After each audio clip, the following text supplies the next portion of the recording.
Here I have OPPO Reno6 Pro, and today I'm going to show you how to clear browsing data from this device. So firstly you have to open your internet browser, then tap here, go to its history, then tap clear browsing data.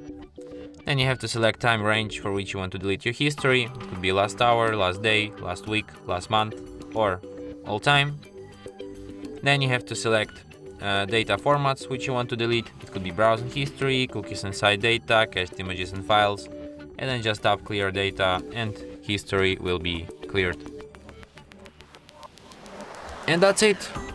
Thanks for watching. If you find this tutorial useful, don't forget to hit that like button and subscribe to our channel.